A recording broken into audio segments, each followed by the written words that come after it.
Hello guys, तो क्या हालचाल है आपके। This is Byomkesh and you are watching Jhakaas classes. और आज हम पढ़ने जा रहे हैं आप के क्लास 10 मैथमेटिक्स के चैप्टर नंबर 3। नाम है pair of linear equation in two variable. नाम सुना सुना लग रहा है, बिल्कुल आपने क्लास 9 मैथमेटिक्स में पढ़ा था linear equation in two variable. पहले मैं बता देता हूं, ये चैप्टर में जाने से पहले अगर वो चैप्टर आपका क्लियर नहीं था, ऊपर ऊपर से क्लियर था तब भी चलेगा, पर अगर अच्छे से क्लियर नहीं था ना, तो आप जाओ हमारे चैनल में प्लेलिस्ट के ऊपर जाके, वहां पे प्लेलिस्ट को डिवाइड किया गया है। सीबीएसई क्लास 10 पहले आता है, थोड़ा स्क्रॉल करोगे सीबीएसई क्लास 9 आएगा। कहां पे?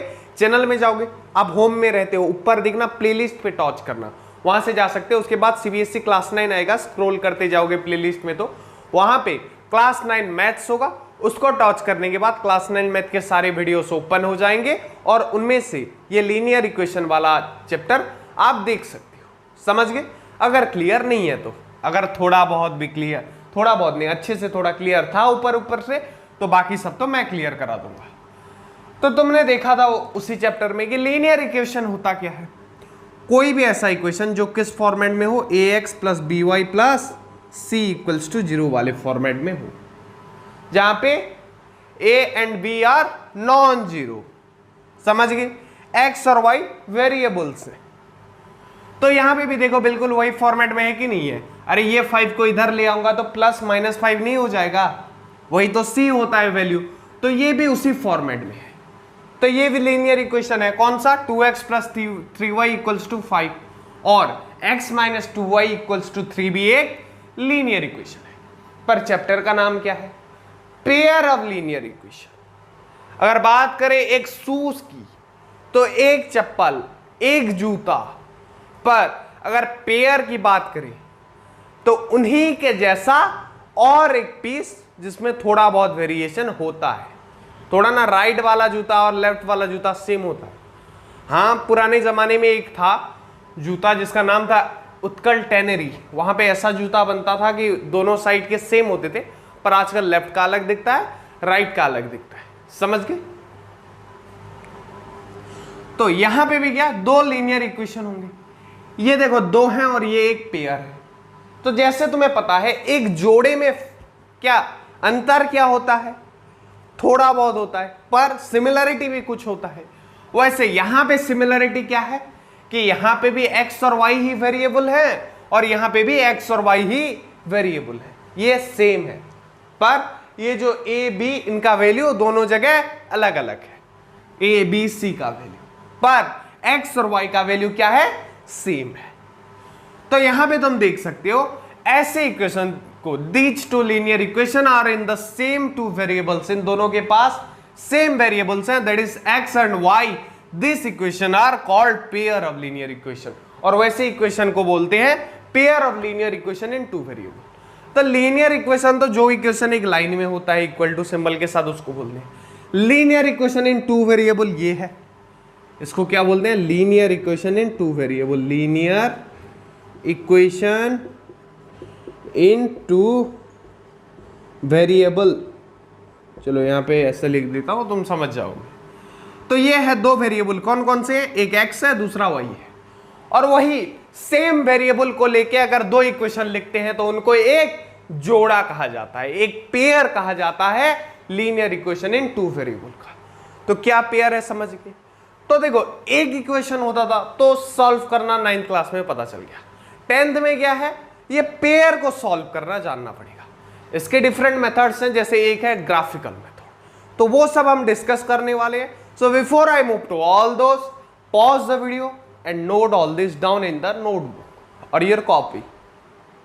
तो देखो पहले टाइप का एक क्वेश्चन, ऐसा सवाल पूछा जा सकता है, Ramila went to stationery shop. Stationery shop मतलब वो किताबें, बुक, पेन, वो सब जो मिलता है स्टेशनरी सामान, एंड परचेज, और वहां से क्या खरीदा? 2 पेंसिल्स एंड 3 इरेजर, 2 पेंसिल और 3 इरेजर फॉर ₹9। दोनों का मिला के कॉस्ट पड़ा 9 रुपया।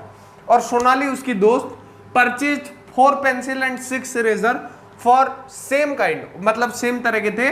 इसने 4 खरीदा पेंसिल और 6 इरेजर खरीदे, पता नहीं पेंसिल से ज्यादा इरेजर खरीद रहे हैं। कितने रुपए के लिए? 18 रुपए के लिए। तो इस सिचुएशन को अलजेब्रिकली और ग्राफिकली रिप्रेजेंट करो बोला है।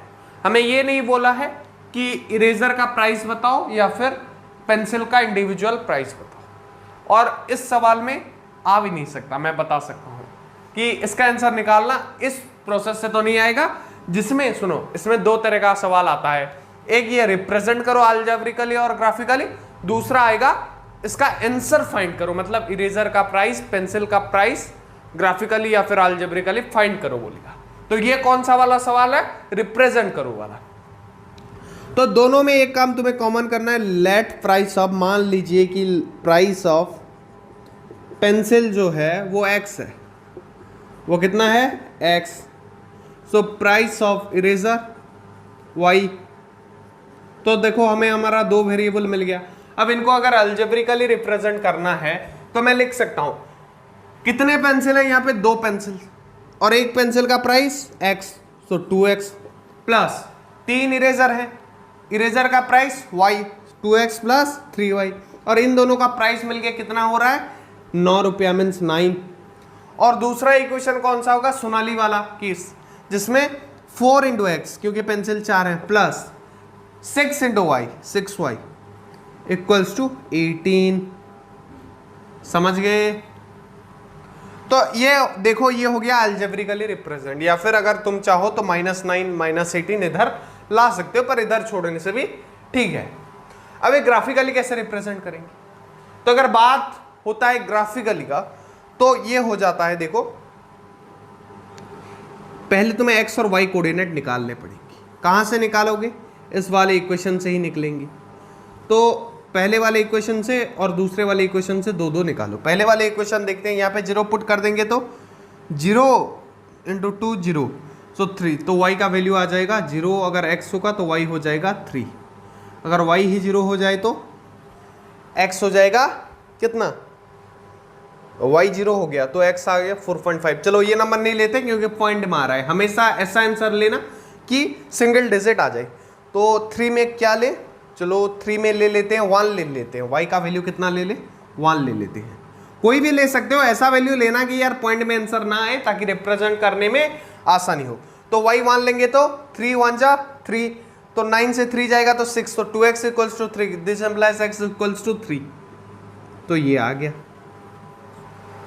तो इसको अभी क्या करना है, ग्राफ में रिप्रेजेंट करेंगे। पहले दूसरे वाले इक्वेशन का भी एक्स वाई निकाल देते हैं, चलो एक्स वाई। तो अब देखते हैं x, अगर यहाँ पे कुछ अलग वैल्यू लेते हैं, क्या ले 1 ले लेते हैं, x को 1 ले लेंगे तो कितना आ जाएगा 4 चला जाएगा, नहीं 1 नहीं होगा, अच्छे से नहीं होगा, मतलब नहीं होगा, मतलब अच्छे से नहीं होगा। तो कितना ले सकते हैं, कोई ऐसा एक वैल्यू लो जो अच्छे से चला जाए। कौन सा वैल्यू, 6 3 जा जाता है, x को 0 ही लेते हैं, तो ये y का वैल्यू कितना आएगा 3 ही आ रहा है। और अगर y को 1 लेते हैं तो x का वैल्यू 3 आ रहा है। तो इससे क्या पता चला, दोनों में कोऑर्डिनेट पॉइंट सेम आ रहे हैं। एक वैल्यू अगर सेम हो रहा है तो दोनों वैल्यू सेम हो जा रहे हैं। क्यों भाई, ये बात बताता है कि ग्राफ में जब हम इन दोनों लाइन रिप्रेजेंट करेंगे, ये वाले बॉक्स का मान लो ये 1 है और ये मान लो 2 है, तो ये कोइंसाइड करेंगे। कोइंसाइड मतलब ये एक लाइन है, इसके ऊपर और एक लाइन अगर खींचूंगा तो ये कोइंसाइड बोलते हैं, मतलब उसके ऊपर ही ओवरले करेगा। तो समझ गए? तो ये दो लाइन कैसे हैं, कोइंसाइड करने वाले हैं। तो ग्राफ में अभी ये कोऑर्डिनेट से तुम खुद ड्रॉ कर सकते हो, कर सकते हो कि नहीं? नहीं कर सकते हो तो मैं बोर्ड को इरेज करके तुम्हारे सामने ड्रॉ करके दिखा देता हूं। So before I move to the next topic, pause the video and note it down.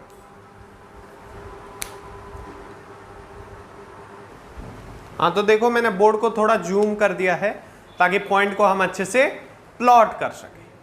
तो देखो यहाँ पे अगर मैं बात करूं तो कौन कौन सा पॉइंट था, x का वैल्यू जब 0 था तब y का वैल्यू कितना था 3, और जब y का वैल्यू 1 था x का वैल्यू था 3। तो ये पॉइंट हमें प्लॉट करना है लाइन। तो x 0 मतलब x एक्सिस में बढ़ेगा ही नहीं, तो y पे 3, तो ये वाला पॉइंट आ गया। देखो ये वाला पॉइंट दिख रहा है ना, बिल्कुल सही दिख रहा है। तो अब देखते हैं जब x 3 था, x 3 आ गया, y कितना था 1, तो ये वाला पॉइंट। तो ये लाइन कुछ ऐसे ज्वाइन होगा, चलो मैं ज्वाइन करके बताता हूँ। हाँ, तो लाइन मैंने ड्रॉ कर दिया और मैंने क्या अलजेब्रिकली रिप्रेजेंट करना सिखा दिया था, अब ग्राफिकली भी सीख गए। तो रिप्रेजेंट ऐसे किया जाता है। नेक्स्ट टाइप ऑफ क्वेश्चन जो होगा वो फाइंड करने वाला होगा। So before I move to all those, pause the video and note it down. हाँ, तो देखो नेक्स्ट सवाल ये भी रिप्रेजेंटेशन वाला है, एक्सरसाइज से उठाया गया है। अफ्ताब टेल्स हिज डॉटर, जो अफ्ताब नामक एक व्यक्ति है जिसकी एक लड़की है, एक बेटी है बोल सकते हो, उसने अपने बेटी से, बच्ची से कहा कि 7 साल पहले मैं I was 7 times old as you were, 7 साल पहले तुम जितने साल की थी मैं उसका 7 गुना जितना होगा उतने साल का था। समझ पा रहे हो? अगर मान लो बच्ची 1 साल की थी तो अफ्ताब 7 साल का था। नहीं, ये एग्जाम्पल दे रहा हूं, ऐसा कुछ गिवन नहीं है। अगर बच्ची 3 साल की थी तो अफ्ताब 21 साल का था। समझ रहे हो बात को? तो जितना भी था बच्ची का उम्र, जितना भी थी वो बच्ची जितने उम्र की भी थी, अफ्ताब का उम्र उसके 7 गुना था। तो पहले से ही मैं स्टेटमेंट लिख देता हूं, let present age of Aftab का प्रेजेंट एज जो कि हमें गिवन नहीं है, मान लो वो हम x ले जाते हैं, तो उसकी लड़की का, डॉटर का कितना हो जाएगा y। तो उससे अगर गिवन कंटेंट को देखेंगे तो 7 साल पहले अफ्ताब की उम्र कितनी होगी? x - 7। अरे 7 साल पहले 7 साल घट नहीं जाएगा। आज तुम मान लो 15 या फिर 16 साल की हो, 7 साल पहले तुम 9 या 8 या फिर 9 साल की होगी। समझ रहे हो? जितने भी उम्र होगी उससे 7 घट जाएगा। वैसे अफ्ताब भी 7 साल पहले उसके उम्र, आज की उम्र प्रेजेंट एज से 7 साल घट गया। अब यहां पे लिखता हूं डॉटर एज, उसका डॉटर एज 7 साल पहले कितना होगा? y - 7 होगा कि नहीं होगा? लड़की का अभी का एज y है, 7 साल पहले 7 घट जाएगा। समझ गई? तो क्या बोला है, 7 साल पहले जो अफ्ताब का उम्र था वो 7 गुना था, what 7 times old as you were then। समझ गई? तो इससे क्या पता चलता है, अगर इनको मैं ब्रैकेट पे रख दूं तो ये जो y - 7 है, इसमें अगर मैं 7 मल्टीप्लाई कर दूं, इसको अगर मैं 7 गुना कर दूं तो x - 7 मिल जाएगा। यही तो बता रहा है, अफ्ताब का 7 साल पहले का एज बच्ची के 7 साल पहले के एज के 7 गुना था। है कि नहीं? बिल्कुल है। अब मैं इक्वल टू सिंबल लगा सकता हूं, तो इसको इक्वेशन बना दो, x - 7 equals to y 7y - 49। ये हो गया हमारा इक्वेशन। अब y को इधर ले जाओ, x - 7y, ये -7 है, उधर जाएगा तो +7, और -49 + 7 कितना होगा? -42 हो गया। अब देखो, after 3 year also 3 years from now, मतलब आज से 3 साल बाद, या फिर बोल सकते हो after 3 years I shall be 3 times old as you will be। 3 साल बाद तुम जितने साल की भी होगी मैं उसका भी 3 गुना रहूंगा। तो अगर अफ्ताब का एज x है तो 3 साल बाद x + 3 हो जाएगा। अगर आज तुम 15 साल के हो तो 3 साल बाद 18 के हो जाओगे, जो 16 के हैं वो 19 के हो जाएंगे, जो 14 के हैं वो 17 के हो जाएंगे। समझ गए? x + 3, और डॉटर का एज कितना हो जाएगा? y + 3। तो यहां पे क्या बोला है, y + 3 में कितना इंटू करने से होगा? 3 इंटू करने से, इंटू 3, 3 गुना ना, इक्वल्स टू। तो इसको अभी इक्वेशन बना दो, x + 3, तो x इधर लिखते हैं, x + 3 इक्वल्स टू 3y + 9। ये इंटू बस कर रहा हूं, देखो ध्यान से, x - 3y इक्वल्स टू, ये +3 उधर जाएगा तो -3, 9 - 3 6। इक्वेशन मिल गया। अब ये दोनों क्या है? ये जो पूरा सवाल था, इसका सवाल तो नहीं, ये जो हमें बोला गया है रिप्रेजेंट करने का, हमें अभी तक अफ्ताब या फिर उसके डॉटर का एज फाउंड करने के लिए नहीं बोला गया है। सुनो, उसके 3 मेथड्स है बुक में, असल में 4 है, एक डिलीट हो गया है लेटेस्ट सीबीएसई न्यू पैटर्न के अकॉर्डिंग, जो क्रॉस मल्टीप्लीकेशन वाला था तो वो हम नहीं दिखेंगे बिकॉज हम थंबनेल में लिख रहे हैं सीबीएसई न्यू पैटर्न, और इस साल के बोर्ड एग्जाम में हमें 95+ फोड़ना है, तो हमारा टारगेट तो इस साल वाला है, और ये चेंज होगा अभी तो सीबीएसई नहीं बोला है, मींस ये टेम्पोररी नहीं है, परमानेंट ही सीबीएसई ने ये चेंज क्या हुआ है, तो हम सीबीएसई न्यू पैटर्न के अकॉर्डिंग पढ़ रहे हैं। तो देखो x - 3y = 6 और x - 7y = -42, ये दोनों क्या है, अलजेब्रिकल रिप्रेजेंटेशन ऑफ दिस इक्वेशन या फिर दिस सेंटेंस बोल सकते। कैसा रिप्रेजेंटेशन, अलजेब्रिकल, और यहां पे हमें क्या बोला है, represent it graphically and algebraically. तो अलजेब्रिकली तो हो गया, ग्राफिकली कैसे करते हैं एग्जाम्पल में बताया था, फिर एक बार बता देता हूं कि ये x और y का वैल्यू फाउंड करेंगे। पहले अलजेब्रिकली को नोट कर दो, ये दो इक्वेशन बस हमें अभी चाहिए ग्राफिकली रिप्रेजेंट करने के लिए। So before I move to all those, pause the video and note it down. हाँ तो देखो दो इक्वेशन मैंने बोला था ना, उठा के ले आए, कौन सा, x - 7y = -42 और x - 3y = 6। तो इसके कोऑर्डिनेट्स निकाल दिए, x0 जब पुट किया 6 निकल गया, y जब 7 पुट किया तो 7 निकल गया, तो दो कोऑर्डिनेट मिल गए। अब ये वाला इक्वेशन x - 3y = 6 था, x जब 0 लिए -2 और x जब 6 लिए तब 0। तो यहाँ पे देखो सेम आंसर तो नहीं आ रहा है जैसे प्रीवियस क्वेश्चन में आ रहा था कि दोनों कोऑर्डिनेट सेम आ रहे थे, यहाँ पे सेम नहीं आया है, इसलिए मैंने ये नंबर उठाया। अब इसको ग्राफ में प्लॉट करेंगे, तो मैं आता है फिर भी मैं बता देता है। चलो कैमरा को मैं जूम करके लाता हूं ताकि तुम्हें अच्छे से दिखे। So before that pause the video and note this equation and the coordinate point. हाँ तो देखो प्लॉट करेंगे, पहला कोऑर्डिनेट मैंने बोला था ना, नोट कर लो, कर लिया। तो पहले वाले इक्वेशन का क्या था, पहला एक x में 0 था तो y में 6 था, तो x0 मतलब ओरिजिन। अब 6 जाएंगे ऊपर, 1 2 3 4 5 6, ये वाला पॉइंट हो जाएगा 0 6, हो गया। नेक्स्ट था 7 7, तो ये भी 7, x भी 7 और ऊपर भी 7, तो यहाँ पे 7 देखो ये वाला पॉइंट, तो इधर ऐसे आएगा और नीचे भी 7 जाएगा, तो कुछ ये वाला पॉइंट होगा। कौन सा, 7 7 वाला पॉइंट। तो पहला लाइन मैं चलो ड्रॉ कर देता हूं। हाँ तो मैंने 7 7 देखो ड्रॉ कर दिया, अभी ये लाइन को ज्वाइन कर देते हैं दोनों पॉइंट को। हाँ तो ये हो गया हमारा फर्स्ट लाइन जो बताता था x - 7y = -42। अब चलो नेक्स्ट लाइन का पॉइंट देते हैं। पहला कौन सा है, x जब 0 था तब y -2 था, मैंने बोला नोट कर लो कॉपी में, क्या होगा तो सब समझ में आ रहा होगा। x जब 0 था तब y -2 था, तो x0 मतलब ओरिजिन, -2 मतलब ये वाला पॉइंट, देखो नीचे माइनस होता है ना y, तो ये मिल गया x0 y -2। अब देखते हैं x जब 6 था तब y0 था, तो y0 मतलब ये ऊपर नीचे नहीं होगा, पूरा ओरिजिन पे चलेगा। और x कितना था, 6, 1 2 3 4 5 6, तो ये आ गया हमारा 6 वाला पॉइंट। तो इसको अभी ज्वाइन करते हैं चलो। हाँ तो अगर मैं देखूं ग्राफ में तो ये दोनों पॉइंट पैरेलल तो नहीं है, मीट करेंगे, अभी हमें फिलहाल नहीं दिख रहा होगा। ये देखो ये वाला लाइन जो है ना, ये ऊपर की तरफ जा रहा है, ये ऐसे स्ट्रेट जा रहा है, तो एक जगह आएगा जब ये दोनों ऐसे मीट करेंगे, समझ रहे हो, ऐसे ये एक जाएगा दूसरा ऐसे आएगा और मीट कर जाएंगे। और जो मीट करता है ना उसी को वो जो पॉइंट निकलेगा उसका x कोऑर्डिनेट को बोलते हैं उसका x का वैल्यू, और y कोऑर्डिनेट को बोलते हैं y का वैल्यू। तो वो हम देखने वाले हैं यार, कोई चिंता की बात नहीं है, अभी बस मैं ग्राफिकल रिप्रेजेंटेशन सिखा रहा हूं, आंसर निकालना बहुत जल्दी सिखाने वाला हूं, चिंता मत करो। So before I move to the next topic, pause the video and note it down.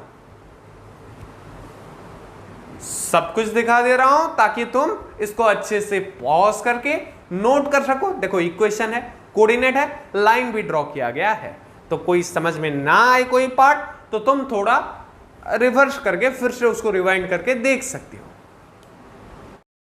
हाँ तो देखो पहले जो नेक्स्ट टॉपिक है उसमें मैंने क्या बोला, वैल्यू फाइंड करेंगे, उसमें बस रिप्रेजेंट कर रहे थे, इसमें सॉल्यूशन निकालेंगे। पहला टॉपिक है ग्राफिकली सॉल्यूशन निकालेंगे। मैंने बोला ना 3 मेथड पढ़ेंगे, ग्राफिकली, अलजेब्रिकली और एक एलिमिनेशन मेथड, 4 था, एक डिलीट हो गया है। तो पहला ग्राफिकली देखो, इसके लिए तुम्हें पहले ये 3 पॉइंट से वाकिफ होना पड़ेगा। क्या पहला पॉइंट ये है कि तुम्हें पता है कि पेयर ऑफ लीनियर इक्वेशन है, मतलब एक जोड़ा, मतलब 2 लीनियर इक्वेशन है, तो 2 लाइन ड्रॉ हो रहा था जैसे मैंने दिखाया। तो उन्हीं दो लाइन के बारे में दो तीन चीजें लिखा हुआ है। द लाइन्स में intersect in a single point. अगर वो दो लाइन मान लो एक जगह पे इंटरसेक्ट कर रहे हैं अंधेरा कायम रहे वाले स्टाइल में, तो इन this case pair of equation has a unique solution. तो वो जो इक्वेशन का जोड़ा था उनके पास यूनिक सोल्यूशन है, यानी एक सोल्यूशन है। कितना? एक सोल्यूशन, यूनिक सोल्यूशन मतलब। दूसरा क्या है? लाइंस में भी पैरेलल। तो देखो यहाँ पे दो लाइन ड्रॉ कर देता हूं। मान लो ऐसे अगर कोई इंटरसेक्ट कर रहा है या फिर ऐसे ऐसे भी इंटरसेक्ट कर रहा है, तो ये जो पॉइंट पे इंटरसेक्ट कर रहा है ये सोल्यूशन पॉइंट कहा जाता है, इसलिए एक सोल्यूशन होगा। पैरेलल मतलब इक्वी डिस्टेंस, दो लाइन, ऐसे दो लाइन ये कभी मैच करेंगे ही नहीं। अरे जितना दूर चले जाओ ये इंटरसेक्ट करेंगे ही नहीं, तो सोल्यूशन निकलेगा ही नहीं। In this case equation have no solution. तो पैरेलल अगर लाइन है तो सोल्यूशन नहीं निकलने वाला। अगर इंटरसेक्ट कर रहा है एक पॉइंट पे तो एक सोल्यूशन निकलने वाला है। थर्ड केस देखो, लाइंस में भी कोइंसिडेंट। कोइंसिडेंट मतलब क्या होता है? एक के ऊपर एक। तो अगर ये एक लाइन है मानो, तो इसी के ऊपर और एक लाइन होगा, पूरा ऊपर, एक पॉइंट भी नहीं छूटेगा। तो ये दो लाइन क्या किया? ये मेरा हाथ है, इसके ऊपर और एक हाथ गया, तो ये क्या गया? कोइंसिडेंट गया, इसके ऊपर ही है, एक ही जगह पे है, दोनों को एक ही जगह प्यारा है, पूरा सेम जा रहे हैं, जहां भी जा रहे हैं पूरा चिपक के बैठे हैं। तो उसी केस में कितने पॉइंट पे दोनों लाइन इंटरसेक्ट कर रहे हैं? सर बात करते हो पूरा तो चिपक के बैठे हैं, जितने भी पॉइंट हैं वो सारे इंटरसेक्ट करे बैठे हैं, जितने भी पॉइंट हैं। अरे अगर एक के ऊपर दूसरा है तो उसके जितने भी पॉइंट्स हैं वो सब इंटरसेक्ट कर रहे हैं। और एक लाइन में कितने पॉइंट्स होते हैं? अरे बेसिक बात है, इन्फिनाइट पॉइंट्स होते हैं, मतलब बहुत सारे कि हम गिन नहीं सकते, क्योंकि पॉइंट बस इतना बड़ा नहीं होता, इससे बहुत छोटे वाले बिंदी को भी पॉइंट बोलते हैं। तो वैसे यहां पे क्योंकि इंफिनिटी पॉइंट्स पे इंटरसेक्ट कर रहा है, तो जब दो लाइंस कोइंसिडेंट होते हैं तो उनके सॉल्यूशन भी इनफिनाइट नंबर ऑफ सॉल्यूशन होते हैं, मतलब बहुत सारे, इतने कि तुम गिन नहीं सकते, असीमित। अब क्लियर है ये तीनों पॉइंट क्लियर करो। अब लास्ट में एक बात बता देता हूं, कभी कभी सवाल में क्या बोलता है, दो लाइन इक्वेशन दे देगा, लीनियर इक्वेशन, और तुम्हें पूछेगा कि क्या ये कंसिस्टेंट है या फिर इनकंसिस्टेंट है। तो अब ये क्या बला है, कंसिस्टेंट इनकंसिस्टेंट। तो जिस भी इक्वेशन का सॉल्यूशन होता है, जिस भी इक्वेशन का सॉल्यूशन निकलता है, वो चाहे एक हो, मिनिमम एक तो निकलना चाहिए, दो भी हो सकता है, तीन भी हो सकता है, चार भी हो सकता है, और इनफिनाइट भी हो सकता है। तो जिसका सॉल्यूशन निकलता है उसको बोलते हैं consistent solution. Linear equation, consistent equation बोलते हैं, तो उसको बोलते हैं कंसिस्टेंट। और जिसका सॉल्यूशन निकलता ही नहीं है, जैसे पैरेलल दो लाइन है, उनको बोलते हैं इनकंसिस्टेंट। समझ गए? Consistent inconsistent. तो इसी के साथ ये वाले 5 लाइन को ध्यान में रखते हुए कॉपी में वीडियो को पॉज करके नोट कर लो, उसके बाद हम थोड़ा आगे बढ़ेंगे। हाँ तो देखो, कुछ इस तरह का सवाल पूछा जाता है, check graphically whether x + 3y equals to 6, 2x - 3y equals to 12। Solve graphically, और बोला है कि ये कंसिस्टेंट है कि नहीं, ये हमें चेक करना है। तो अगर लॉन्ग मेथड में जाएंगे तो पहले इक्वेशन लिखो, x + 3y इक्वल्स टू 6। अब इसका कोऑर्डिनेट निकालते हैं। मान लो x को 0 ले जाते हैं एक बार, x और y है, x अगर 0 तो y हो जाएगा 2, और y अगर 0 तो x हो जाएगा 6। हो गया। नेक्स्ट इक्वेशन क्या है, 2x - 3y इक्वल्स टू 12। वही तो है ना ये वाला इक्वेशन। नेक्स्ट, तो x अगर 0 ले जाते हैं, यहाँ पे थोड़ा बड़ा नंबर आ सकता है, इसलिए नहीं आएगा, बड़ा नंबर नहीं आएगा। सुनो, ये पॉइंट सर कैसे लेते हैं बोलने से, कोई ऐसा नंबर लेना ना x या y के जगह कि छोटा छोटा नंबर आए, पूरा वाला नंबर आए, और वो अच्छे से तुम्हें क्लियर हो पाए। समझ गए? ऐसा नंबर आए कि वो छोटा हो और ग्राफ में रिप्रेजेंट किया, पॉइंट में आ जाता है तो क्या थोड़ा दिक्कत हो सकता है, इसलिए मैं वैसा नंबर देता हूं जो कंप्लीट नंबर हो। तो चलो x को 0 लेते हैं। So -3y equals to 12, this implies y equals to minus कितना होगा, तुम हिसाब लगा दो। देखो y इक्वल्स टू -3 डिवाइड हो जाएगा तो ये हो जाएगा -4। कितना हो जाएगा -4। तो अगर y 0 होगा, y अगर 0 होगा तो 2x इक्वल्स टू, तो ये 6 हो जाएगा। तो कोऑर्डिनेट्स मिल गए। अब ग्राफिकली बोलने से क्या होता था कि पूरा ग्राफ काट के ये कोऑर्डिनेट तुम खुद प्लॉट करके आंसर निकालोगे, पर इस बार इसके चांसेस कम है। क्यों? बिकॉज एमसीक्यू टाइप क्वेश्चन आएंगे। फिर भी मैं ये एक नंबर करा देता हूं, इसके बाद शॉर्ट ट्रिक बताऊंगा कि तुम ये इक्वेशन ऐसे बस देखोगे, मैं नहीं बोल रहा हूं कुछ करोगे, बस देखोगे, एक सिंपल सा डिवीजन करोगे। कैसा डिवीजन? मान लो ये 6/12 ये डिवीजन है, ऐसा एक डिवीजन करोगे, आधे मिनट के अंदर यूं सवाल का जवाब देके पेपर खत्म कर दोगे। अरे 2 मिनट टाइम मिलेगा ना, 2 मिनट कुछ सेकंड मिलेगा, पर मैं 2 मिनट मान के चलूंगा, तो आधे मिनट में खत्म हो सकता है। तो वो ट्रिक बाद में देखेंगे, पहले नॉर्मल मेथड में बता देता हूं। तो इसको चलो ग्राफ में डालते हैं। पहले कोऑर्डिनेट्स पॉइंट नोट कर दो। हाँ, तो पहले कोऑर्डिनेट्स जैसे बोला नोट कर लो, कर लिया। मैं ग्राफ के ऊपर अभी फोकस करने जा रहा हूं। हाँ, तो चलो मैं पहला इक्वेशन प्लॉट करता हूं। x जब 0 होगा y 2 होगा। कोऑर्डिनेट नोट किए ना, x जब 0 होगा y कितना होगा, 2 होगा। तो y 2 पे चलो डॉट लगा के इस पॉइंट को मार्क कर देते हैं। अब नेक्स्ट है y जब 0 होगा x 6 होगा। y 0 मतलब इधर आगे ऊपर नीचे नहीं होगा, सीधा चलेगा। और x कितना होगा, 6। तो ये वाला पॉइंट समझ गए। तो अभी इसको ज्वाइन कर देने वाला हूं। तो उससे पहले चलो नेक्स्ट वाले का भी पॉइंट प्लॉट कर देते हैं, एक साथ जोड़ देंगे। नहीं, चलो इसको जोड़ देता हूं, तुम कंफ्यूज हो सकते हो वरना। हाँ, तो लाइन मैंने जोड़ लिया। अब नेक्स्ट इक्वेशन का पॉइंट क्या था, x जब 0 था y -4 था। तो x 0 मतलब इधर उधर नहीं होगा, नीचे जाएगा -4y, ये वाला पॉइंट समझ गए। कौन सा पॉइंट? ये वाला पॉइंट -4 वाला। जब y 0 होगा x 6 होगा, मतलब ऊपर नीचे होगा x 6, मतलब ये वाला पॉइंट देखो, ये वाले पॉइंट। तो इसको और इसको जोड़ने वाले, चलो जोड़ देते हैं। हाँ, तो लाइन मैंने जोड़ लिया फिर से। तो अब देखो हमें क्या बोला था कि ये कंसिस्टेंट है कि नहीं। हमें पता है लाइन जहां पे इंटरसेक्ट करते हैं वही सोल्यूशन पार्ट होता है। तो इंटरसेक्ट कहां पे किए हैं? अगर मैं बोलूं ये 6 0 पे इंटरसेक्ट किए हैं, तो सोल्यूशन भी क्या है, x का वैल्यू 6 होगा, y का वैल्यू 0 होगा। तुम पुट करके देखो, सारे जगह पे आंसर निकल जाएगा। और क्योंकि ये लाइन बस एक ही जगह पे इंटरसेक्ट कर रहे हैं, तो this have only and only one solution, that is unique solution. So this pair of equation will be consistent. क्या होगा? कंसिस्टेंट होगा ये दो पेयर ऑफ इक्वेशन। और x का वैल्यू कितना होगा, x इक्वल्स टू 6 और y इक्वल्स टू 0, क्योंकि जो भी इंटरसेक्ट पॉइंट होता है उसका x कोऑर्डिनेट का वैल्यू x का वैल्यू और y कोऑर्डिनेट का वैल्यू y का वैल्यू हम मानते हैं। वैसे अगर a भी लिए होते तो x कोऑर्डिनेट के वैल्यू को a और y कोऑर्डिनेट के वैल्यू को b लेते। समझ गए? पुट करके देखो, एक इक्वेशन था x plus 3y equals to 6, तो x में 6 पुट करो, 3y में y में 0 पुट कर दो, तो बिल्कुल निकल रहा है। तो आंसर सही निकला है, तुम वेरीफाई भी कर सकते हो।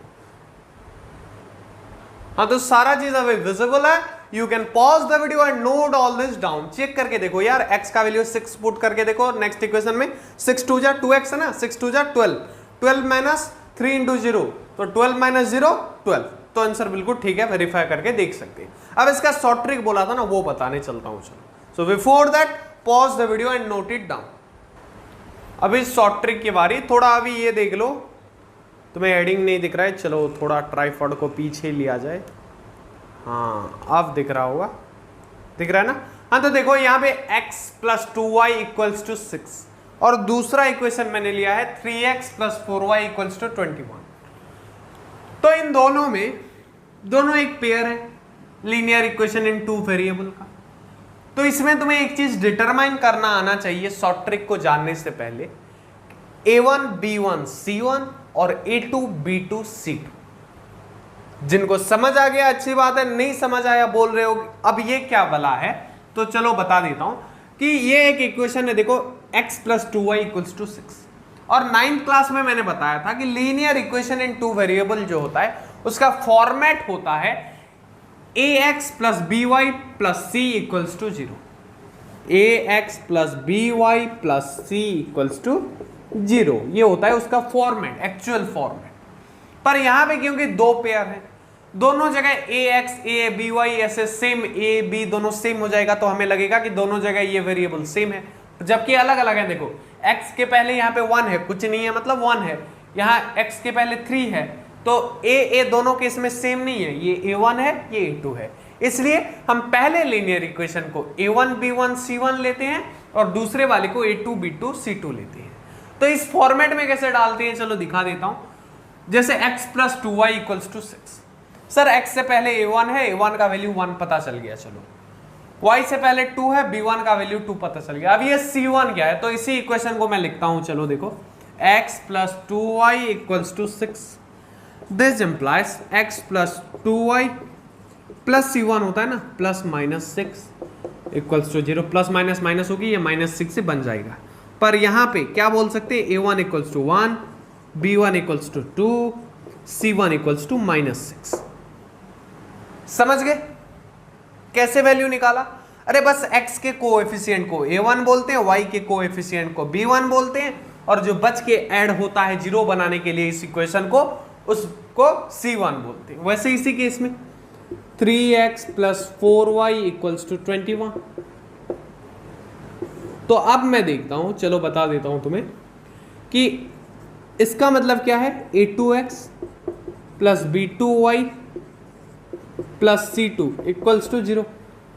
तो यहां पे मैं लिख सकता हूं 3x plus 4y plus minus 21, क्योंकि ये प्लस 21 है, इधर आएगा तो माइनस हो जाएगा, equals to 0। This implies a2 equals to 3, b2 equals to 4 और c2 इक्वल्स टू माइनस 21। ऐसे a1 b1 और c1 या फिर a2 b2 और c2 निकाला जाता है। समझ गए ये बात?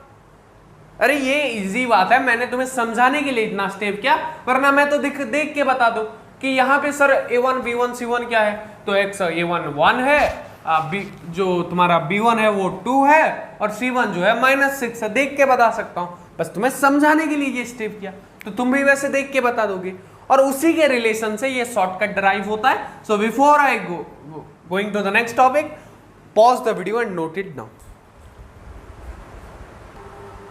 हाँ, तो दो इक्वेशन होंगे, क्योंकि one pair of linear equation in two variable बोलते हैं ना, तो पेयर मतलब क्या, एक जोड़ा, दो इक्वेशन ऐसे फॉर्मेट में होंगी। उससे हमें क्या जानना है, पहले वाले से a1 b1 c1, दूसरे वाले से a2 b2 c2। इसी से देख के बता सकते हैं कि उसका एक सोल्यूशन है, कोई सोल्यूशन नहीं है, या फिर बहुत सारे इनफिनाइट सोल्यूशन है। तो देखो कैसे बताते हैं। तो पहले क्या करने का, a1 बाय a2, अगर a1 बाय a2 कर दिया, रुको थोड़ा इसको चेंज कर देते हैं, इसको मैं टेबल बना दूंगा तो तुम्हें और अच्छे से समझ आ जाएगा।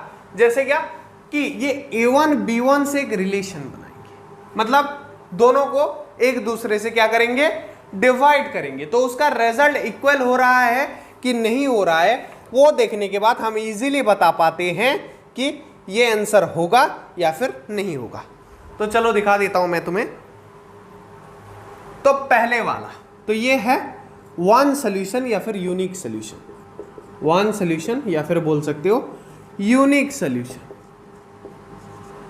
तो यूनिक सॉल्यूशन में क्या होता है, बस एक ही सॉल्यूशन होता है, दोनों लाइन एक ही जगह पे इंटरसेक्ट करती है। तो यूनिक सॉल्यूशन वाले pair of linear equation in two variable में a1 upon a2 is not equals to b1 upon b2।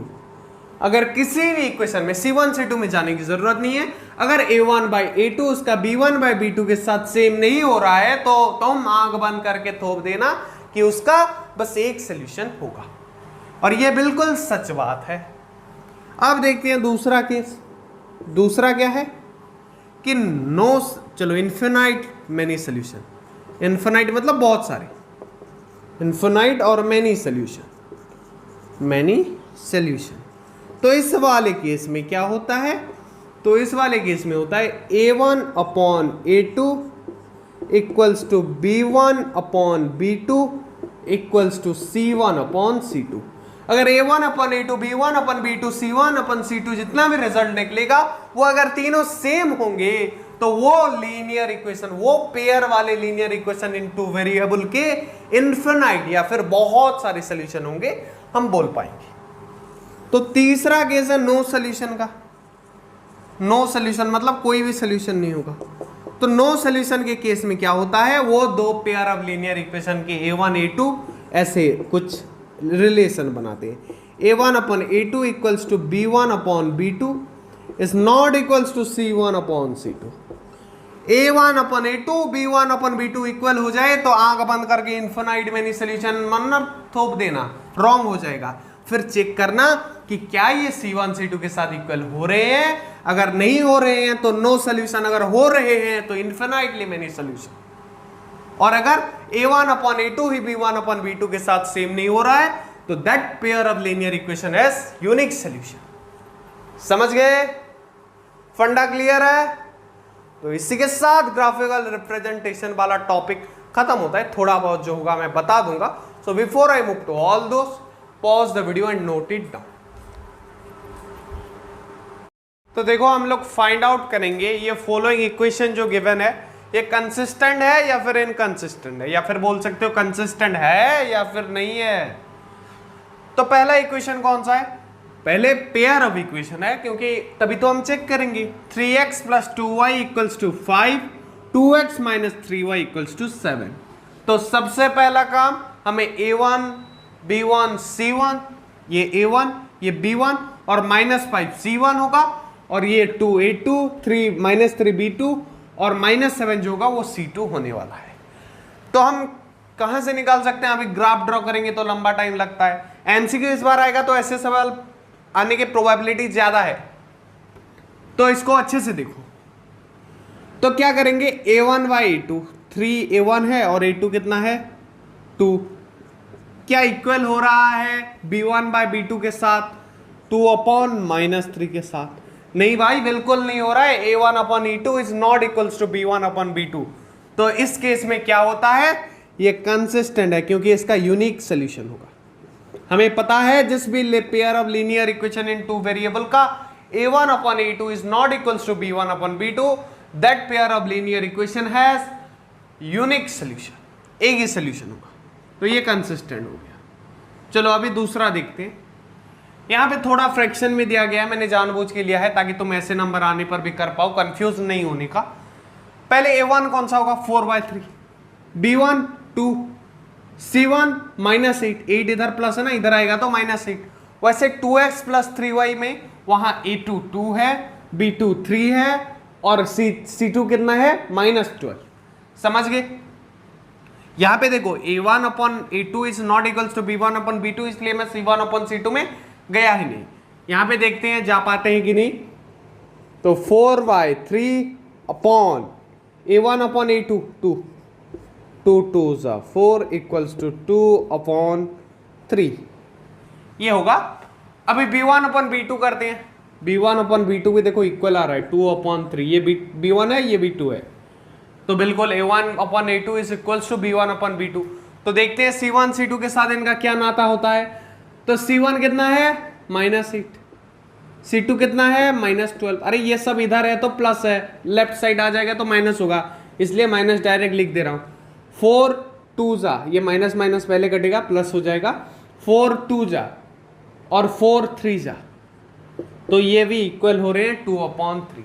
तो हमें पता है जिस भी पेयर ऑफ लीनियर इक्वेशन में A1 upon A2 equals to B1 upon B2 equals to C1 upon C2, उस case में उस पेयर ऑफ लीनियर इक्वेशन के बाद इन्फिनिट या फिर मेनी सॉल्यूशन होते हैं। कितने? इन्फिनाइट, बहुत सारे। समझ गए? फंडा क्लियर है? तो ये वाला एक्सरसाइज तुम कर सकोगे, मुझे पूरा भरोसा है। और ये सवाल आने की प्रोबेबिलिटी ज्यादा है। ग्राफ में रिप्रेजेंट करो, नहीं बोलेगा, ज्यादातर नहीं बोलने के चांसेस बहुत ज्यादा है, 99%। क्यों? क्योंकि 1 मार्क का एमसीक्यू है, सीबीएसई बोला है। 1 मार्क में ग्राफ काटोगे कितना समय जाता है, और दूसरा OMR शीट में एग्जाम दोगे और तुम्हें ये काटने के लिए ग्राफ पेपर की जरूरत पड़ेगी। तो इसी के लिए लगता नहीं है, पर इसको छोड़ के नहीं जाना है, वो भी मैंने पढ़ा दिया है। क्या करें अगर कुछ अलग हो गया तो, इसलिए मैं सब कुछ कवर कर देता हूं। So before I move to the next topic, pause the video and note it down. हम तो देखो नेक्स्ट मेथड ग्राफिकल खत्म, अब अलजेब्रिक हुआ। अलजेब्रिक मेथड दो तरह के होते हैं, एक है सब्स्टिट्यूशन, दूसरा एलिमिनेशन। पहले सब्स्टिट्यूशन देखने वाले हैं, मैंने एक एग्जांपल भी ले लिया ताकि मैं तुम्हें करा के दिखा सकूं, ज्यादा समझ में आएगा। तो इस मेथड में क्या करना है, अगर तुम्हें आंसर फाइंड करना है, चलो मैं इसको सॉल्व करता हूं। तो एक को एज इट इज लिख देना है 7x minus 15y equals to 2। तो ये एज इट इज रहेगा और इसको किसी एक के टर्म्स में लिख दो। अब इसका मतलब क्या है, अगर नहीं समझ में आ रहा है तो मैं दिखा देता हूं।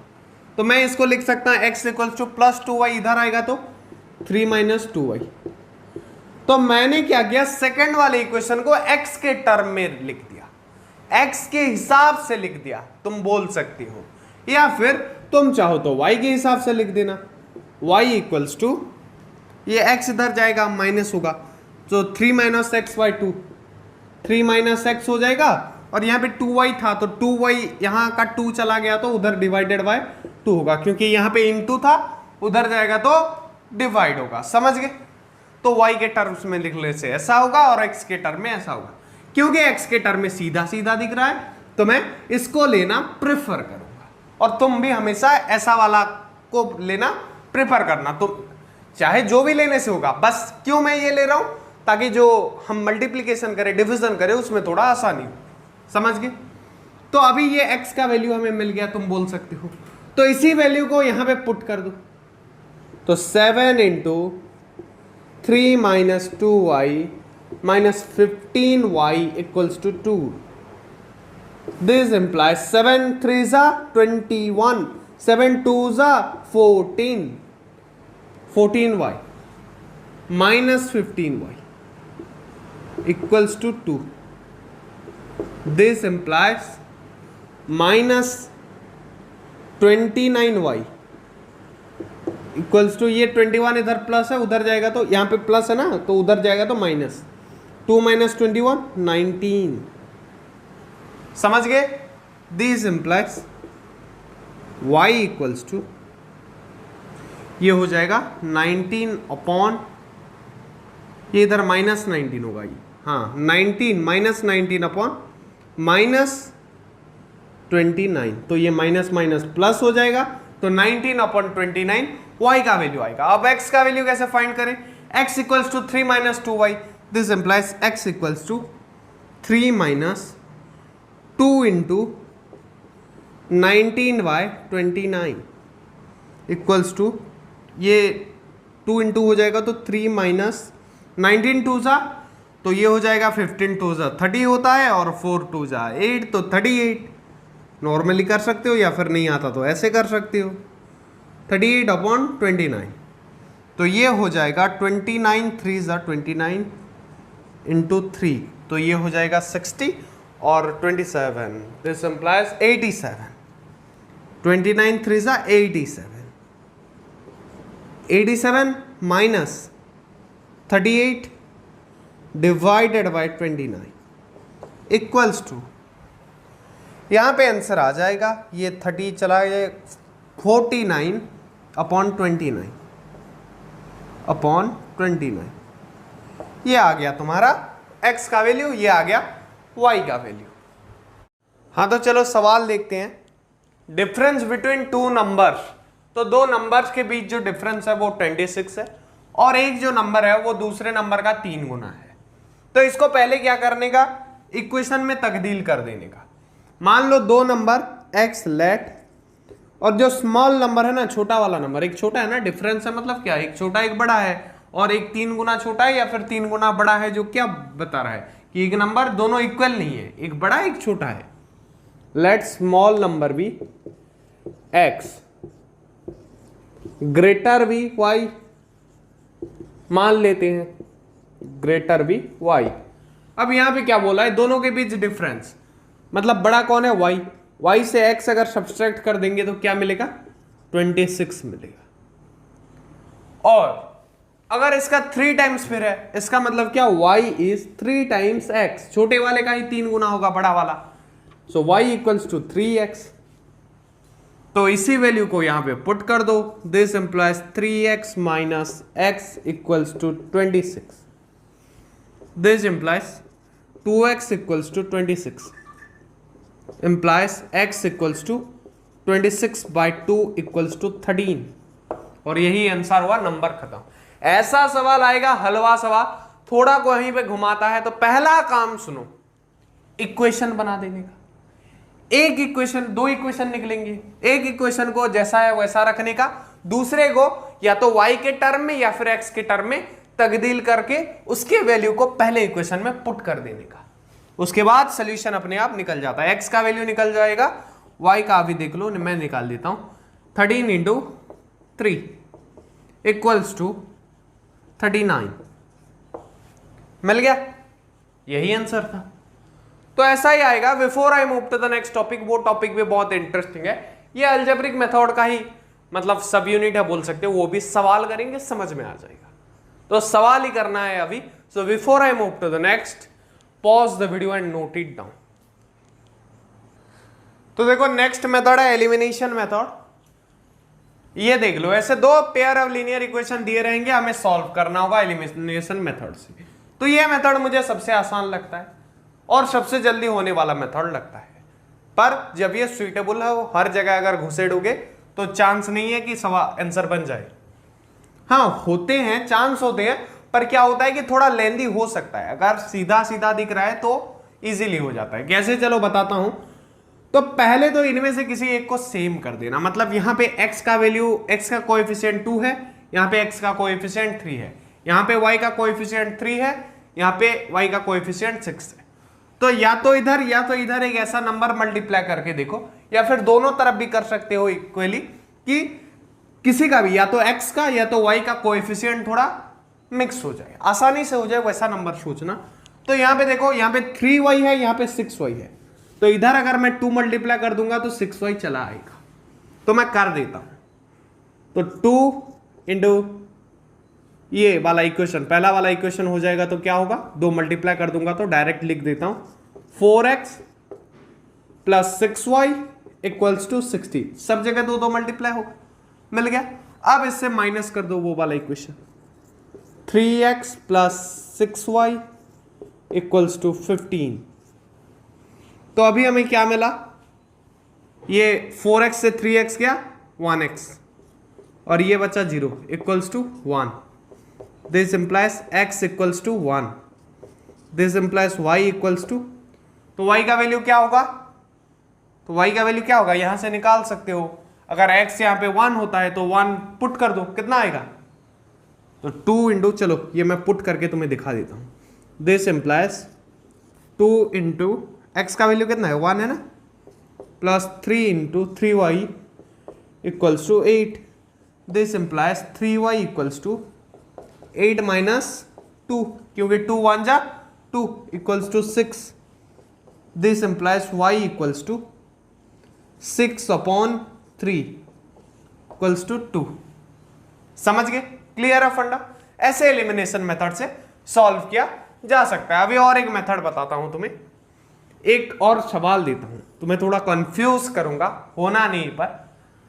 2x plus 3y equals to 7 and 4x plus 6y equals to, ये 8 कर देता हूं, इसी के साथ सेम रख देता हूं, और ये है 7।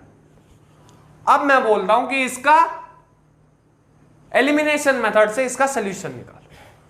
तो इसमें 2 मल्टीप्लाई कर देता हूं, 4x plus 6y equals to 16। इससे वो माइनस कर दूं तो 4x plus 6y equals to 7। तो यहां पे 4x से 4x गया 0, 6y से 6y गया 0, 16 से 7 गया, कितना बचा 9। तो यहां पे क्या मैं ये लिख सकता हूं, 0 इक्वल्स टू 9। क्या ये कभी पॉसिबल है कि 0 कभी 9 के इक्वल होता है, कभी नहीं होता। इसलिए दिस हैव नो सॉल्यूशन। तो ऐसा जिसका आंसर निकले कि तुम्हें थोड़ा ऑड सा फील हो, थोड़ा पूरा गलत लगे वो इक्वेशन, तो तुम लिख देना वो पेयर के पास कोई सॉल्यूशन है ही नहीं। वो पेयर के पास कोई सोल्यूशन है ही नहीं। तो इसमें मैंने बता दिया ऐसा नंबर आए तो घबराने की बात नहीं है, उसका सोल्यूशन ही नहीं होता है। ऐसा मत सोचना कि मेरा कैलकुलेशन मिस्टेक है, ये असल में ऐसा अगर निकले तो सोल्यूशन ही नहीं होता। समझिए। So before I move to the next method, मैं इसी के साथ एंड करना चाहूंगा। ऐसा जो भी सवाल है तुम उसको इक्वेशन में कन्वर्ट कर देना और थ्रू एलिमिनेशन मेथड उसको सॉल्व कर देना। So before I move to the next, pause the video and note it down. हाँ, तो इस तरह का सवाल आ सकता है पेयर ऑफ लीनियर इक्वेशन में। तो इसको कैसे सॉल्व करते हैं चलो देखते हैं। तो ये हो जाएगा, पहले इसको सिंप्लीफाई कर देने का। 2 कॉमन ले जाना, 1/x प्लस 3 कॉमन ले जाके 1/y इक्वल्स टू 13 हो जाएगा। ये हो गया, क्लियर है फंडा। अब दूसरे को भी वैसा कर दो, 5 × 1/x minus 4 × 1/y equals to -2 हो गया, क्लियर है ये भी। अब देखो यहां पे कुछ कॉमन है, 1/x 1/y, तो x y हो रहा था तो हम तो इजीली कर दे रहे थे, पर 1/x 1/y में कैसे करेंगे। तो यहां पे कोई नहीं, बस छोटा सा काम करना है, लेट 1/x बी p या फिर m, तुम कोई भी नाम तुम्हें जो भी अच्छा लगे, मैं जेड ले लूं जकास क्लासेस से, तो कोई भी नाम तुम ले सकते हो। और 1/y भी q, वो भी कुछ भी ले सकते हो, अपने मन से लेना, समझ गए। तो अभी मैं क्या लिख सकता हूं, 2p + 3q equals to 13, 5p - 4q equals to -2 हो गया। अब इसको चलो कैसे करके सॉल्व कर देंगे। मैं सोचता हूं एलिमिनेशन कर दें या फिर सब्स्टिट्यूशन करें। एलिमिनेशन कर देते हैं, इजी होगा। तो इसमें 5 मल्टीप्लाई कर दो into 5, 10p + 15q equals to 13 into 5, 5 3 जा 15, 1 आया हाथ में, 5 1 जा 5, 1 6 65 आ गया आंसर, समझ गए। अब देखते हैं इस वाले केस में, इधर इंटू 2 कर दो तो ये हो जाएगा 10p - 8q इक्वल्स टू -4। अरे भाई आप इससे इसको सब्सट्रैक्ट कर दो, 10p माइनस माइनस है, ये प्लस हो जाएगा। देखो यहाँ पे माइनस है, इधर भी माइनस आएगा तो प्लस हो जाएगा। तो ये प्लस होके कितना होगा, 8q इक्वल्स टू, ये भी माइनस है, माइनस माइनस प्लस हो जाएगा तो ये होगा -4। तो ये सारे प्लस हो जाएंगे, देखो तो प्लस हो जाएंगे तो क्या होगा, ये p से p मर गया 0। अब क्या बचा, 15 + 8 23q इक्वल्स टू 69। तो 69, 23q का वैल्यू कितना है 69, q का वैल्यू 69/23 इक्वल्स टू 3 हो गया। अब p का वैल्यू निकालेंगे तो यहां पे देखो 2p + 3q equals to 13, q का वैल्यू कितना है 2p + 3 इंटू q का वैल्यू कितना है 3 equals to 13, p equals to, ये 9 उधर माइनस हो जाएगा तो 13 - 9/2, तो ये हो जाएगा 4/2 इक्वल्स टू 2। तो p का वैल्यू मिल गया 2 और q का वैल्यू मिल गया 3। तो q क्या था, 1/y था। सो q इक्वल्स टू 3, मतलब 1/y equals to 3। This implies y equals to 1/3। और वैसे ही इधर भी क्या, p का वैल्यू कितना हुआ 2 equals to 1/x। This implies x equals to 1/2। तो x का वैल्यू निकल गया 1/2 और y का वैल्यू निकल गया 1/3। समझ गए। पहले जो फ्रैक्शन में है उसको एक नाम दे दो, और एक सवाल करते हैं और क्लियर हो जाएगा। और 2 सवाल करेंगे, चिंता मत करो यार, सारा कुछ क्लियर करा के जाऊंगा। So before I move to the next question, pause the video and note it down. हाँ, तो देखो नेक्स्ट टाइप का सवाल देखेंगे, इसको भी वही तरीके से होगा, बस थोड़ा अलग होता है। तुम कंफ्यूज ना हो जाओ बोल के मैं सारे टाइप का खत्म कर दे रहा हूं। तो देखो यहाँ पे, वहां पे बस x था, यहाँ पे x - 1 है, y - 2 है कॉमन। तो पहले कॉमन लेके लिख दो, 5 × 1 अपॉन एक्स माइनस 1 प्लस ये 1 ही कॉमन जाएगा 1 upon y minus 2 equals to 2 और ये क्या हो जाएगा 6 कॉमन जाके 1 upon x minus 1 minus 3 common 1 upon y minus 2 equals to 1। तो अभी यहाँ पे क्या वहां पे 1 बाय एक्स को पी या क्यू लेते थे, यहाँ पे 1 बाय एक्स माइनस 1 को ले जाने का। Let 1 by x minus 1 equals to p and 1 by y minus 2 equals to q. अब वही लिख दो 5p plus Q equals to 2 और 6p minus 3q equals to 1 हो गया। अब देखो करते हैं, तो यहां पे क्या कॉमन जा सकता है देखो, तो ये q में अगर मैं 3 मल्टीप्लाई कर दूं इधर तो हो जाएगा, देखो एलिमिनेशन हो जाएगा, तो इंटू 3 कर देता हूं इधर। So 15p plus 3q equals to 6। तो इससे माइनस कर देते हैं ये वाला equation, 6p minus 3q add कर देते हैं, डायरेक्ट ऐड करते हैं। ऐड कर देने से क्योंकि यहाँ पे प्लस यहाँ पे माइनस है तो माइनस होके हो जाएगा इक्वल्स टू 1। तो ये ऐड कर देने पर 15 प्लस 16 कितना हो गया 21p और ये प्लस माइनस कैंसिल हो गया, ये ऐड था पर प्लस माइनस माइनस होता है, तो प्लस 3q माइनस 3q कितना हुआ 0 या फिर माइनस 0, जो भी लिखना है, जीरो का क्या वैल्यू है साइन जो भी दो, तो ये हो जाएगा 6 plus 1 7। This implies p equals to 7 upon 21 equals to 1 upon 3, क्योंकि 7 3 21 होता है। तो q का वैल्यू क्या होगा, तो यहां पे देखो 5p plus Q equals to 2, तो p का वैल्यू अगर 1 अपॉन 3 है तो 2 माइनस 5 अपॉन 3, तो ये आ जाएगा तुम्हारा 3 2 6 1 अपॉन, ये सेम वैल्यू आएगा, रुको ये सेम वैल्यू आएगा लग रहा है, ऐसा नहीं, मैं देख लेता हूं थोड़ा चेक करके। 3 2 6 6 माइनस 5, हाँ बिल्कुल ओ भाई सेम आ रहा है लगता है। चलो यहां पे पुट करके देख लेते हैं कि सेम आ रहा है या फिर अलग आ रहा है। ऐसा है ना, तो ऐसा नहीं कि डायरेक्ट आंसर छाप देने का, थोड़ा ट्रायल देखने का।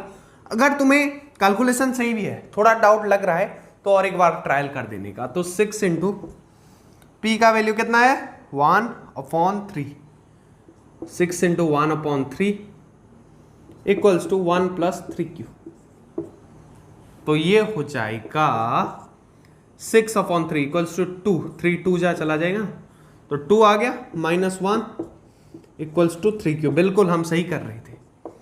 This implies q equals to 1 upon 3, तो दोनों का वैल्यू सेम है, तुम देख सकते हो कि दोनों का वैल्यू सेम है। यहां पे मुझे सेम लगा, मुझे लगा कि p और q दोनों सेम कैसे होंगे, थोड़ा और लगा, तुम्हें भी लगा होगा, तो मैंने दूसरे वैसे भी आजमा दिया। वैसे एग्जाम में कहीं पे भी डाउट लगे, बोर्ड एग्जाम में रिस्क नहीं लेने का, बिकॉज वो बोर्ड एग्जाम में 10th का बोर्ड एग्जाम तुम्हारा आज तक का सबसे अच्छा बोर्ड एग्जाम रहने वाला है और रहेगा भी। क्यों? क्योंकि उससे आसान सिलेबस नहीं, सिलेबस आसान नहीं है मानूंगा, पर उसके बाद और डिफिकल्ट हो जाएगा। 12th में स्कोर करना 10th से जो बढ़ाते हैं स्कोर, वो बहुत पढ़ना पड़ता है। मैंने बढ़ाया था अपना स्कोर, पर मुझे पता है कि मेहनत बहुत लगता है 10th से 12th के मुकाबले। मीन्स माइनस 10% ना, 10th में जितना मेहनत करके तुम 95 फोड़ सकते हो, 12th में उतना मेहनत करोगे तो 85 आएगा। उससे बहुत ज्यादा मेहनत करना पड़ेगा उस स्कोर को बीट करने के लिए। तो 10th बहुत अच्छा मौका है, इसको गवाना मत।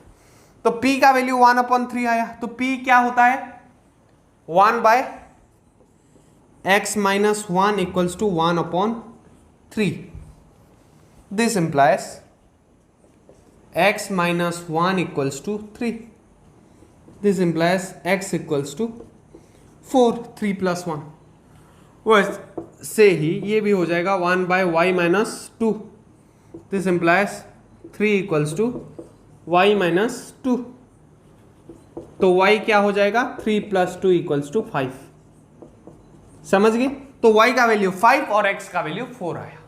सो before I move to the next question, the most important one, वो हमारे टाइम में बोर्ड में आया भी था, मैंने फोड़ा भी था वो क्वेश्चन, और वो आता भी था, पर इस बार एमसीक्यू हो गया है तो चांसेस कम गए हैं।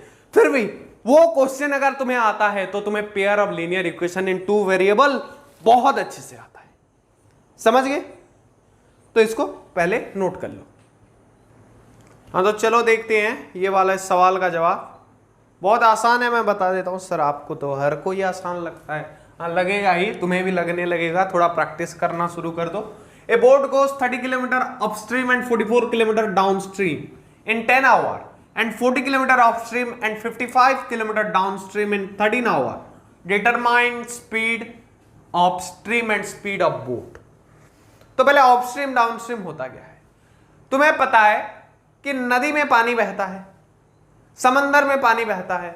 ये नदी का एग्जाम्पल बेस्ट है कि एक ओर से दूसरे ओर बहता है। जब ज्यादा पानी बहता है तो एक चीज नोट किया होगा जिसने नदी देखा होगा कि पानी एक तरफ फोर्स लगाता है। मैं भी नदी में बहुत बार नहाया हूं। जब बहुत पानी होता है तो उस टाइम क्या होता है, जिस तरफ पानी का फोर्स होता है उस तरफ पानी तुम्हें पुश करता है। और थोड़ा बहुत छोटे नदी में होता है, अगर ज्यादा पानी हो किसी नदी में तो बहुत ज्यादा फोर्स लगाता है, करंट लगाता है। तुम बोल सकते हो, ऐसा नहीं कि वाला करंट लगेगा, बस तुम्हें एक पुश देगा। समझ गए? तो तुम अगर नदी जिस तरफ तुम्हें धकेल रहा है उस तरफ जो तैरेगा उसको आसानी होगी, वो फास्ट फास्ट आगे चला जाएगा। पर अगर नदी इधर से इधर बह रहा है और तुम्हें इधर से उधर जाना है तो बहुत मेहनत लगेगी भाई, बहुत लगेगी। मीन्स नदी के पानी को चीर के पार करना कोई आसान काम नहीं है, वो भी पूरा ऑपोजिट। पर बोट है इसलिए चल जाता है। तो अपस्ट्रीम मतलब क्या? तुम ये बोल सकते हो कि ऊपर की तरफ चढ़ाई, मतलब नदी के विपरीत दिग में जाना। नदी जहां से बहता है वो उसको अप जगह बोलते हैं, मतलब ऊपर वाला जगह, और जहां पे बह रहा है, जिस तरफ बह रहा है वो डाउन है, मतलब नीचे वाला जगह। तो अपस्ट्रीम मतलब नदी के बहाव के विपरीत दिशा में जाना। मतलब नदी उधर से उधर बह रहा है तो हम ऐसे जाएंगे तो ज्यादा ताकत लगेगा और स्पीड भी कम हो जाएगा। पर डाउनस्ट्रीम में स्पीड बढ़ जाएगा, नदी का पानी का वो स्ट्रीम का स्पीड भी चलेगा तुम्हारे साथ और बोट का स्पीड भी। तो पहले यहां पे मान लो कि let speed of boat is x, तो बोट का स्पीड मान लो x है, और वो जो स्ट्रीम है, नदी भी कुछ फोर्स लगाती है, कुछ स्पीड होता है, तुम्हें हेल्प करती है आगे बढ़ने में, उसका स्पीड मान लो y है। तो अगर तुम अपस्ट्रीम जा रहे हो तो तुम्हारा स्पीड क्या होगा? x माइनस वाई, क्योंकि नदी का स्पीड फिर तुम्हें अपोज कर रहा है तो उससे तुम्हें ज्यादा स्पीड में जाना पड़ेगा ताकि तुम उसको पार कर सको। ऑपोजिट कट होके फिर जाएंगे। समझ रहे हो ना? अरे कोई बंदा तुम्हें धकेल रहा है पीछे की तरफ, तुम आगे बढ़ना चाहो तो वो जितने ताकत से धकेल रहा है उससे ज्यादा ताकत से तुम्हें आगे बढ़ना पड़ेगा।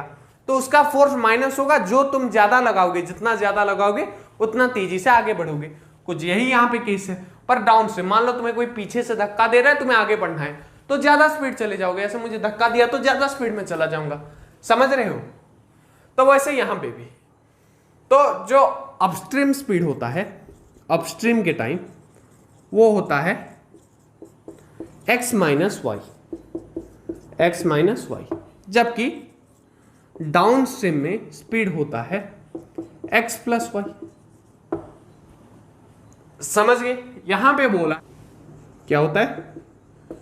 Distance upon speed. हो गया?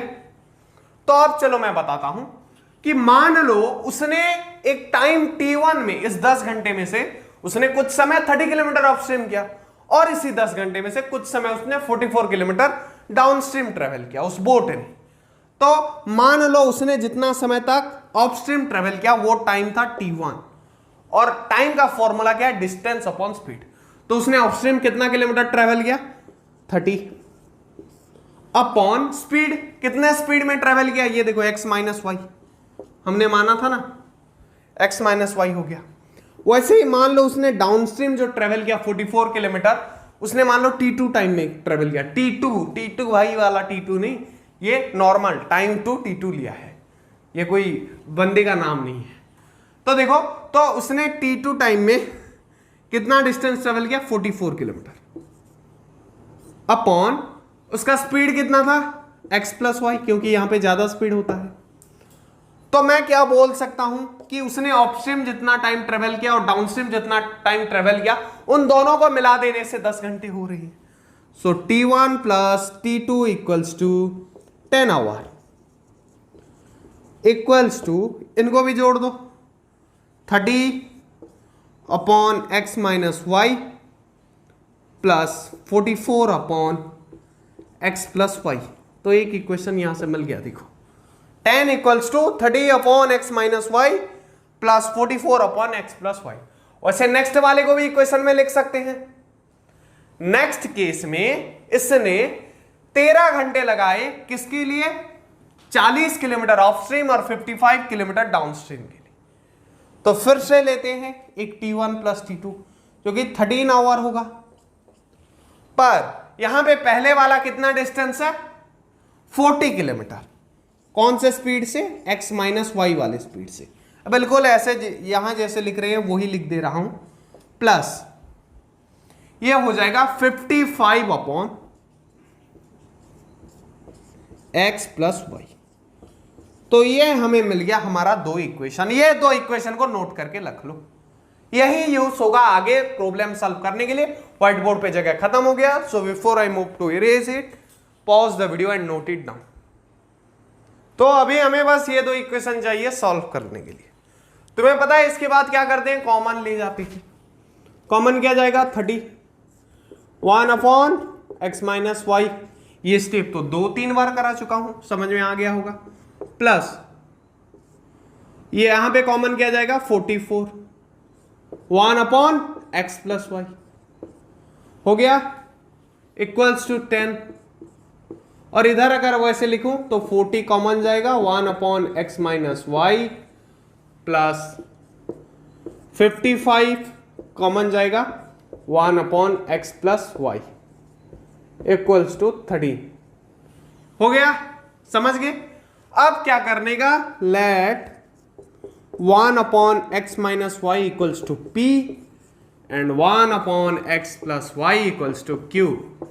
तो इसको लिख दो, 30 इसका वैल्यू क्या है, p है, 30p plus 44q equals to 10 और 40p plus 55q equals to 30। अब इसको एलिमिनेट करो कैसे करके, देखो 30 में यहां पे इंटू कर दो 4, ये एलिमिनेट हो जाएगा। तो चलो बोर्ड पे फोकस करो। अभी इसमें 4 मल्टीप्लाई कर देते हैं, तो 4 मल्टीप्लाई कर देने पर क्या हो जाएगा, ये 120p plus 176q equals to 40। और यहां पे वैसे 3 मल्टीप्लाई कर दो।